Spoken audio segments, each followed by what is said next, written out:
মিমের পর্দা উঠাই দেখো মন, রাম রহিম কৃষ্ণ করিম মূলেতে একজন।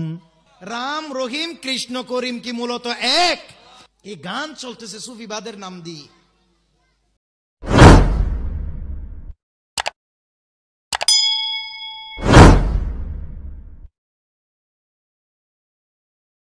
মুফতি আব্দুর রাজ্জাক আল কাদেরী সাহেব, আমি আপনাকে একটা মাঝভান্ডারি কালাম শোনাচ্ছি। মিমের পর্দা উঠাইলে দেখবি ওরে মন, রাম রহিম কৃষ্ণ করিম মূলেতে একজন। নাউযুবিল্লাহি মিন যালিক।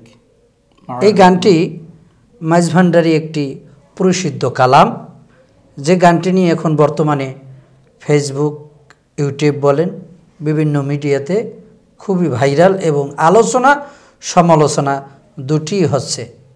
এরই মধ্যে দেখছি আমাদের মুফতি আব্দুল আজিজ রজবী সাহেব, তিনি এই গানটির সমালোচনা এবং এই গানটির মূলত এই গানটির ভিতরে কি ভুল আছে বা সেটার জন্য তিনি জনগণকে সতর্ক করার জন্য চেষ্টা করছেন। এর 2-1 বছর আগে সুফি মিজানুর রহমান তিনিও এই গানটি পরিবেশন করেছিলেন, তার বেলাও একটি সমালোচনা হয়েছিল।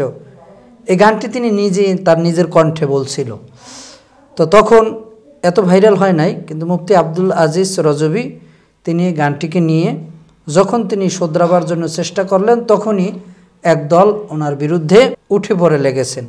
তো সুতরাং আপনিও তো কম বেশি মাঝভান্ডারি যান এবং মাঝভান্ডারি কালাম জানেন, তো বিস্তারিতভাবে মাঝভান্ডারির এই কালামটাকে আজকে আমরা মিডিয়ার মাধ্যমে দর্শককে এর মূল ভেদ শোনানোর জন্য আমরা আজকে আপনাকে আমন্ত্রণ করেছি। জি মোহতারাম, আপনি যে কথাটি বলেছেন, মাঝভান্ডারি একটি কালাম নিয়ে বর্তমানে সোশ্যাল মিডিয়া খুব তোলপাড় আরম্ভ হয়েছে। মূলত আসলে মাঝভান্ডারের দরবারে যে কালামগুলো পরিবেশন করা হয় এগুলি অত্যন্ত মারফতপন্থী এবং উর্দু জগতের কথা, কিন্তু এই একটি কালামের মধ্যেই যত আলোচনা এবং সমালোচনার সৃষ্টি করেছে। সেটি হচ্ছে মাঝভান্ডার দরবার শরীফের একজন আশেক, যার নাম হচ্ছে রমেশ শীল। তিনি একজন হিন্দু মানুষ ছিলেন। হিন্দু হলেও তিনি গাউসুল আজম গাউসে মাঝভান্ডারির একজন আশেক ছিলেন। গোলামুর রহমান মাঝভান্ডারি কদ্দাসা সিররুহুল আজিজের একজন আশেক ছিলেন। আউলিয়া কেরামদের প্রেম বাগানে হিন্দু মুসলিম সকলেই সমবেত হয়। যেমন খাজা গরিবে নওয়াজের দরবারে যখন আমরা যাই, দেখি হিন্দু মুসলিম কোনো ভেদাভেদ নেই, সকলেই মিলেমিশে একসাথে আল্লাহর ওলির সোহবত নেওয়ার চেষ্টা করেন। এবং আমাদের দেশে একটি প্রসিদ্ধ দরবার বিশ্ব জাকির মঞ্জিল আটরশি দরবার শরীফ, সেখানেও গত বৎসর উরুস শরীফে প্রায় 10 লক্ষ হিন্দু ভাইদের শুভাগমন হয়েছে। তো আমি সেদিকে যাচ্ছি না। মাঝভান্ডার দরবার শরীফ এমন একটি দরবার যার ব্যাপারে আমরা যার উসিলা নিয়ে দোয়া করি এবং দোয়া কবুল হয়। আমরা দোয়ার মধ্যে, মুনাজাতের মধ্যে অনেক সময় বলি যে বিহাক্কে হজরতে আহমদুল্লাহ আল মাঝভান্ডারি কুতুবে আলম দর বেলাদে মাশরিকি, ওনাকে স্বয়ং সরকারে মদিনা এবং সরকারে বগদাদ গাউসে পাক আব্দুল কাদের জিলানী রাদিয়াল্লাহু তাআলা আনহু ওনাকে পূর্ব অঞ্চলের গাউস করে পাঠিয়েছেন। তো তিনি যেমন মারফত জগতের মধ্যে অন্যতম ছিলেন, শরীয়তের মধ্যেও তিনি অন্যতম ছিলেন এবং তিনি একজন আলেম ছিলেন, অনেক মহান হাস্তি ছিলেন। ওনার অনেক কারামত রয়েছে। তার মধ্যে ছোট্ট একটা কারামত আমি বলি। গাউসে মাঝভান্ডারির একজন আশেক ওনার দরবারে আসার পথে কোনো একটি পাহাড়ি অঞ্চলে যখন জঙ্গলের বাঘ ওনাকে যখন আক্রমণ করতে এসেছিল, তখন তিনি ইয়া গাউসে মাঝভান্ডারি আল মাদাদ বলে যখন হুজুরকে ডাক দিয়েছিলেন, গাউসে মাঝভান্ডারিকে, তখন গাউসে মাইজভান্ডারী দরবার শরীফে অজুরত অবস্থায় ছিলেন। তখন গাউসে মাইজভান্ডারী মুরিদের এই ডাক তিনি মাইজভান্ডার দরবার শরীফ থেকে শুনেছেন। ইয়া গাউসে মাইজভান্ডারী আল মাদাদ বলে যখন চিৎকার দিয়েছে, তখন গাউসে মাইজভান্ডারী অজুর বদনাটা, পিতলের যে বদনা ছিল সে বদনা নিক্ষেপ করেছেন। সে বদনাটি গিয়ে বাঘের মাথায় পড়েছে, বাঘ আহত হয়েছে এবং ওই মুরিদ তিনি বেঁচে গিয়েছেন। বেঁচে যাওয়ার পর তিনি লক্ষ্য করে দেখলেন এটা তো ওই লোটা, ওই বদনা যেটা দিয়ে আমার হুজুর গাউসে মাইজভান্ডারী অজু কালাম করেন। তখন তিনি সেই বদনা নিয়ে হুজুরের দরবারে এসেছেন। এভাবে অসংখ্য রাতকে রাত চলে যাবে, মাসকে মাস চলে যাবে গাউসে মাইজভান্ডারীর কারামত বলতে গেলে এবং বাবা গোলামুর রহমান মাইজভান্ডারীর কারামত বলতে গেলে। তো আসলে মাইজভান্ডার দরবার হচ্ছে আধ্যাত্মিক শহর, বেলায়েতের শহর, যেই দরবারে যেতে আমার মুর্শিদ কেবলা আল্লামা তাহের শাহ হুজুর কেবলা এবং আল্লামা তৈয়ব শাহ হুজুর কেবলা, সৈয়দ আহমদ শাহ শ্রীকুটি রহমতুল্লাহ আলাইহি, ওনারা যখনই যেতেন নাজিরহাট মাইজভান্ডার দরবার শরীফ ঢুকার সময় ওনারা জুতা খুলে কোনো মুরিদের কাছে দিয়ে খালি পায়ে হেঁটে মাইজভান্ডার দরবার শরীফে যেতেন।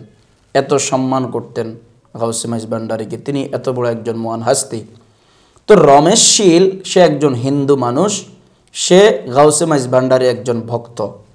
তো সে যখন হিন্দু অবস্থায় ছিল, সে তার মনের আবেগ থেকে একটি কালাম লিখেছে মাইজভান্ডারীর শানে।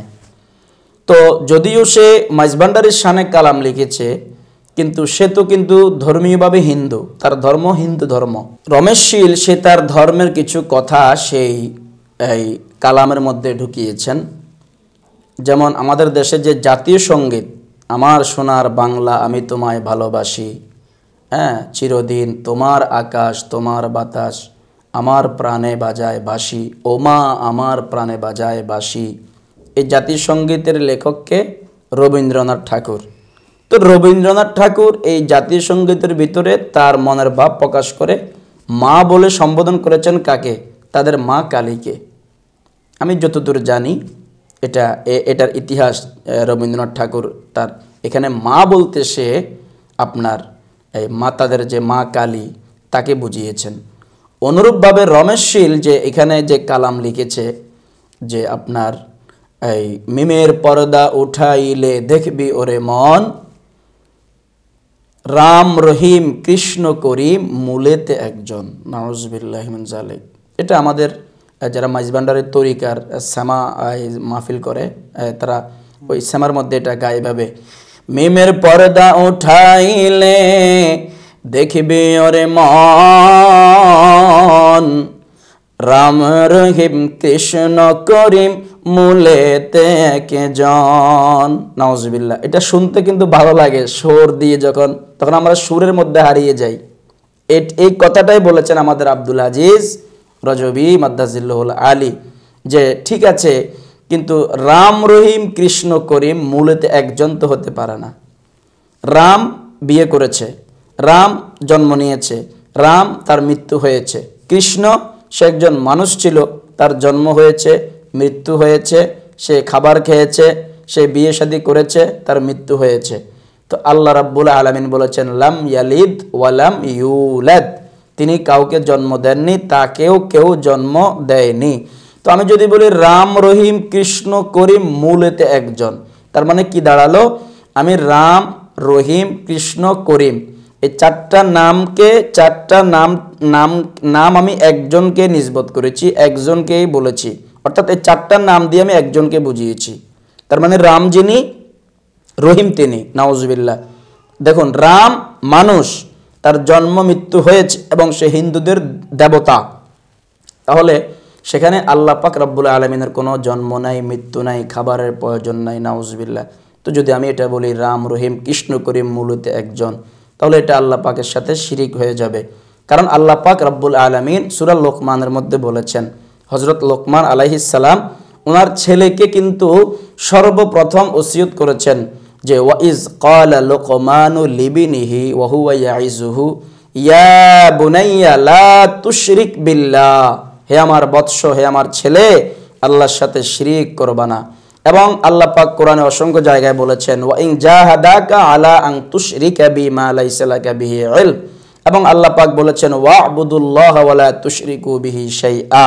এভাবে অসংখ্য আয়াতে কারিমায় আল্লাহ বলেছেন আল্লাহর সাথে যেন শিরিক না করি। তো আমরা যদিও সরাসরি এটা আপনার ওই পর্যায়ে যায় না, কিন্তু অর্থগত, শাব্দিক অর্থগত অর্থের দিকে যদি আমরা তাকাই, তাহলে কি দাঁড়ালো? রমেশশীল সে তার ভাব থেকে, তার মন থেকে কি বুঝিয়েছে, যদি এখন রমেশশীল থাকতো তাহলে তাকে জিজ্ঞেস করে জানা যেত যে আসলে আপনি এটা দ্বারা কি বুঝিয়েছেন। তো আমরা সাধারণ জনতা যারা এই ব্যাপারে আমরা অজ্ঞ, জানি না, আমরা এটা নিয়ে কাদা ছুড়াছুড়ি করে আমাদের ঈমান আমল বরবাদ করার প্রয়োজন নেই। তো এটা যেহেতু কোরআনের আয়াতের সাথে সাংঘর্ষিক, আল্লাহর সাথে শিরিকের পর্যায়ে চলে যায়, তো আমরা এত হাজার হাজার লক্ষ লক্ষ মাইজভান্ডারি কালাম থাকতে আমরা এটা পড়ে সমাজের মধ্যে আমরা যেন বিভেদ সৃষ্টি না করি, ঈমান নষ্ট না করি। রমেশশীল তিনি হিন্দু মানুষ ছিলেন, কিন্তু মাইজভান্ডারি তরিকার গান লিখতে লিখতে, মাইজভান্ডারি প্রেমে পড়ে তিনি এতটা হাবুডুবু খেয়েছেন, তিনি মৃত্যুর আগে কিন্তু কালিমা পড়ে মুসলমান হয়েছেন। সুবহানাল্লাহ। এটা কিন্তু ঐতিহাসিক একটি ঘটনা, আপনিও জানেন, আমিও জানি, তরিকতপন্থী যারা তারা জানে। যখন তিনি ইন্তেকাল করেছেন তখন হিন্দু মুসলমানের মধ্যে একটা বিভেদ সৃষ্টি হয়েছে। তখন এক পর্যায়ে দেখা গেল যে প্রশাসন এসেছে, পুলিশ এসেছে, পুলিশ ফোর্স এসেছে, এসে বলেছে যে হিন্দু যারা তারা বলেছে আমরা তাকে নিয়ে পোড়াবো, শ্মশানে নিয়ে পোড়াবো। আর যারা মুসলমান মাইজভান্ডারির দরবারের আশেক তারা বলেছে আমরা ওকে জানাজা দিয়ে কবরস্থ করব। তখন প্রশাসন এসে বলেছে যে যেহেতু সে মাইজভান্ডারির দরবারে ছিল এবং মুসলমানরা বলছে সে কালিমা পড়ে মুসলমান হয়েছে, তাহলে আগে ওনাকে গোসল দিয়ে জানাজা পড়িয়ে কবরস্থ করবে, কবরস্থ করার পর তোমরা তার লাশ উঠিয়ে নিয়ে তোমরা তোমাদের শ্মশানে পোড়াবে। সুবহানাল্লাহ। দেখা গেল গাউসে মাইজভান্ডারির তাওয়াজ্জু এমন আল্লাহ পাক ওনাকে দিয়েছে, কালিমা পড়তে বাধ্য হয়েছেন। মুসলমানগণ ওনার ইন্তেকালের পরে ওনাকে গোসল করিয়েছেন, গোসল দেওয়ার পরে ওনার জানাজা পড়িয়ে কবরস্থ করেছেন। কবরস্থ করার পরে এবার প্রশাসন বলল যে তোমরা যারা আছো হিন্দু ধর্মাবলম্বী, তোমরা গিয়ে তার মাটি খুঁড়ে তার লাশ উঠিয়ে শ্মশানে নিয়ে পুড়ে ফেলো। দেখা গেল যে রমেশশীলের লাশ যখন উঠাতে গিয়েছে মাটি খুঁড়ে, দেখা গেল তার কবরের মধ্যে লাশ নাই। সুবহানাল্লাহ। তার কবরে লাশ নেই, তার কবরের মধ্যে একটি গোলাপ ফুল পড়ে আছে। সুবহানাল্লাহ। তো এটা আল্লাহর কুদরত। তো এই জন্য রমেশশীলের যে এই কালাম, মিমের পর্দা উঠাইলে দেখবি ওরে মন, রাম রহিম কৃষ্ণ করিম মূলেতে একজন। আমি বলবো মাইজভান্ডার দরবার শরীফের লক্ষ লক্ষ কালাম আমরা পড়ব, কিন্তু এই যে সমস্ত কালামে আল্লাহর সাথে শিরিক হয়ে যাবে এই সমস্ত কালাম থেকে আমরা বিরত থাকব। সকলকে পায়েন্দাবাদ, মুবারকবাদ জানিয়ে ARP টিভির জন্য আমরা দোয়া করি। ARP টিভি আপনি সুন্নিয়তের খেদমতের আঞ্জাম দিয়ে যাচ্ছেন। আপনি দেশ থেকে দেশান্তরে, টেকনাফ থেকে তেঁতুলিয়া, রূপসা থেকে পাথরিয়া, আপনি গোটা বাংলাদেশ সুন্নিয়তের প্রচারের জন্য সংগ্রাম করে যাচ্ছেন, মানুষের কাছে সুন্নিয়তের বার্তা পৌঁছে দেওয়ার জন্য। আমাদের দর্শক শ্রোতাদেরকে বলবো আপনারা ARP টিভিকে সাবস্ক্রাইব করে, লাইক, কমেন্ট, শেয়ার করে আপনারা আমাদের পাশে থাকবেন। এই বলে আমরা আজকে বিদায় নিচ্ছি। আসসালামু আলাইকুম ওয়া রাহমাতুল্লাহি ওয়া বারাকাতুহু।